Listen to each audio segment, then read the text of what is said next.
There are forces in this country that keep our entire society off balance with the huge budget deficit that is paramount in this country today. While we hear senators and congressmen talk about wanting to solve the budget problem, I don't think they really want to in earnest. Now, the members of Congress know about this spiraling national debt. They know all about it. They're oblivious to it. Some of them don't care. The majority don't care. All they're concentrating on is the next election. 20 years we've been fighting this battle over the budget, and somehow or another, out of all of the brains, out of all of the legal minds in this country, out of all of the people that are running around supposedly the brightest and the best in Washington, D.C., it cannot be solved? No, sir. No, somebody doesn't want it solved. In my opinion, our government is not going to try to do it because the cure is too tough for them to swallow politically. No one I've seen, in the press or elsewhere, deals with the problem quantitatively. They'll arm wave, they deal in platitudes. This is fraud and deceit. It's like an alcoholic who says, I'm going to reduce my consumption. What he really means is, I want to maintain the right to continue drinking. And that's precisely what our leaders in Washington are doing. They talk about reducing the deficit, but what it really gives them is nothing more than the opportunity to continue to borrow money and increase the debt. There's too much government, especially in Washington, and there's too much spending. We could cut out programs, we could cut back on programs, and people have got to quit just looking to the government to solve the problem. That's not the American way. Washington is irrevocably out of control. There are no controls. There's no responsibility. No one's held accountable for the decisions. And to make the decisions to save this country, you guarantee you won't be reelected. So as a result, we are in deep trouble financially. The problem is an almost total disregard for any moral constraints in Washington. They don't feel any guilt about the fact that they spend more of our money than they raise. They don't feel any guilt about the fact that they don't account for our money properly. There are good people in Washington, to be sure, but most of them, like Warren Rudman of New Hampshire or Bill Armstrong of Colorado, have quit in disgust and left the place. And who does that leave running it? People who are willing to borrow and spend to purchase our votes. What do you do when the U.S. government doesn't have the money to pay its bills? There are experts have different theories. You could have a collapse of the government. That's what's happened in other countries. The scenario that most people tend to presume will be hyperinflation. In other words, they'll print money to make the money, and that will cause the money supply to increase, which will cause more inflation.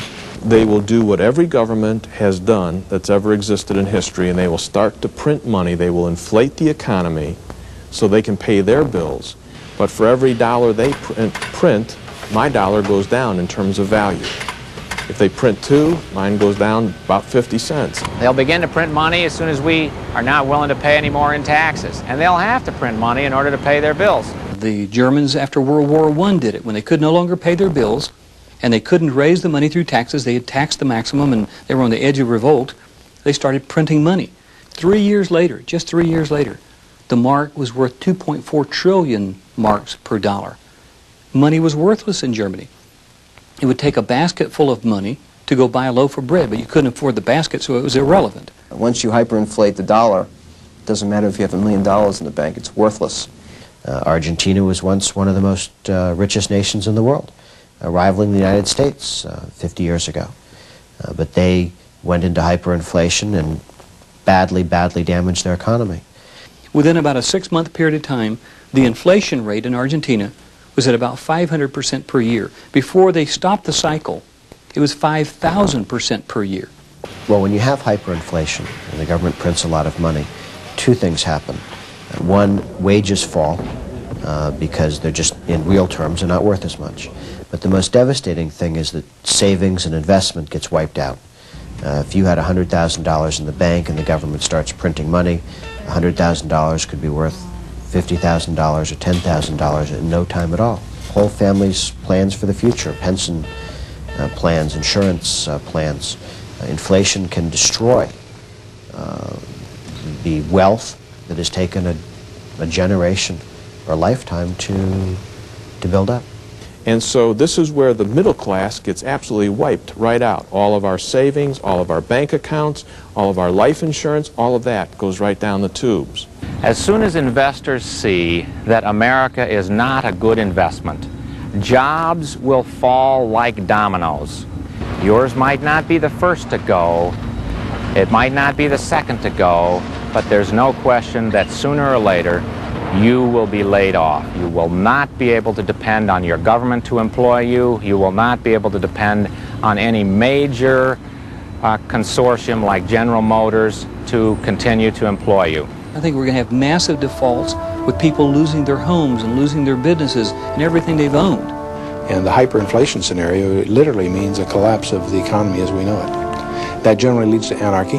We're going to have increased riots like we experienced in Los Angeles. I think that's just the beginning. You've got large segments of the population that are unemployed, out of work, probably not even employable in terms of our literacy rates. And so you've got the makings of major civil unrest. If they can't maintain law and order when a verdict comes down that no one likes, how are they ever going to be able to maintain law and order when the actual government that's in charge of the currency has destroyed it? That which happened in Los Angeles is not apropos just to Los Angeles. All of the big cities across our country, the inner cities have the same tensions. They could erupt if they have reason to do so. One of the reasons would be if they don't have money to buy food to feed their families. There won't be a factory in America that's able to keep its accounts in order. How do you budget when you don't know the value of the currency with which you're budgeting? How do you make a payroll when you don't know the value of what you're paying out to your employees? There can only be one result, and that is shut down. While all that's going on, the local and state governments have an erosion of their tax base because of the absence of profits in that sector and so on. So you'll have less budget for services. So the police and what have you will have less capability to deal with the growing unrest. You've got the makings for major civil disorder.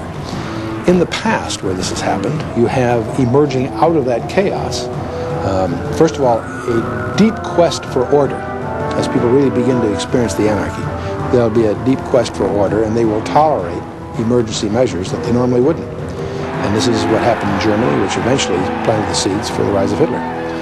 In this country, who knows? But all kinds of emergency measures will, of course, be empowered to try to deal with these things, and that will empower, in effect, a total loss of our personal freedoms. We're seeing ourselves set up for not just a political and military global control, a dictatorship, if you will, but also absolute control financially, economically.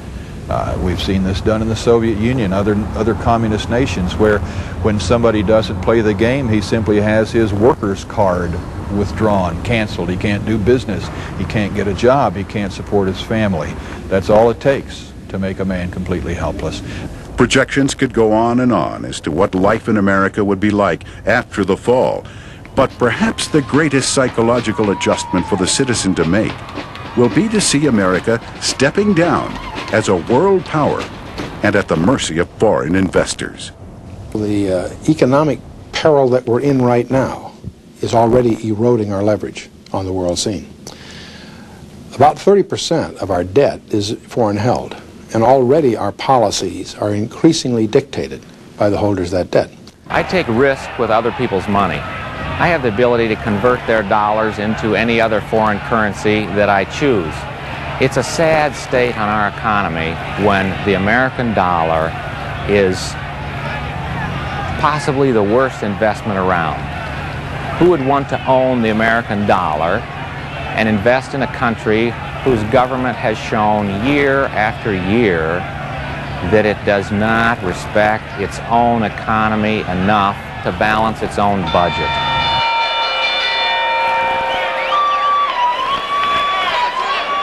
The alarm is sounding, and the hour is late. Every responsible citizen who is willing to do whatever it takes to turn the tide and save our country for tomorrow and future generations wants to know what can be done.